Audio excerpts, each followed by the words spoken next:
হ্যাঁ ভিউয়ার্স, এইবারে দেখবেন কিভাবে খেজুর গুড়টা এই টিফিন বাটিতে ওজন দেয়া হয়।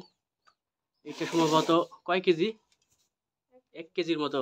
এই যে মিটার, যাই যেইভাবে নেয়, হাফ কেজি, 1 কেজি, 2 কেজি, এই যে 1 কেজি 600 গ্রাম, 6 গ্রাম। এই যে এভাবে বক্সে ভরা হয়, তারপরে আধা ঘন্টার মতো থুয়ে দিলে একবারে দানা ধরে জমাট হয়ে যাবে।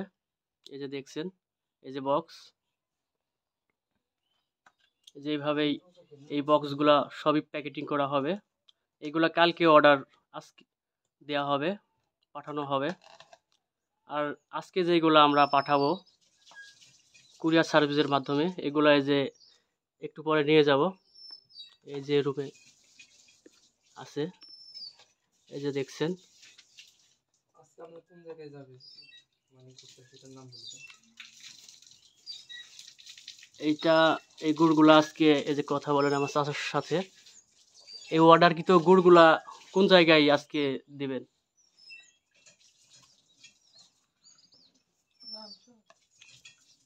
বানেশ্বর থেকে আপনার কুরিয়ার সার্ভিসের মাধ্যমে আপনার পাঠানো হবে। ঢাকা বা বিভিন্ন জেলাতে যে যেখানে আপনার লিস্ট আছে, আপনার ময়মনসিংহ যাবে, ময়মনসিংহ, আপনার পাবনায় যাবে, পাবনা, মানে যে যেখান থেকে অর্ডার করছে সেইখানে যাবে। লিস্ট অনুযায়ী দিবেন, নোটপ্যাড করা আছে। জি। হ্যাঁ দর্শক, দেখলেন সবই আপনাদেরকে দেখালাম। এই যে একদম রাজশাহী দুর্গাপুর উপজেলার 100% খাঁটি চিনিমুক্ত ঝোলা গুড় অর্ডার করলেও তো আপনি দিতে পারবেন। হ্যাঁ, দেওয়া যাবে।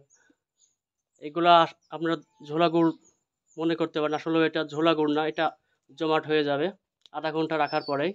এই যে দেখছেন, হালকা নরম থাকবে, হালকা নরম, চামচ দিয়ে কেটে খাওয়া যাবে। ঠিক আছে।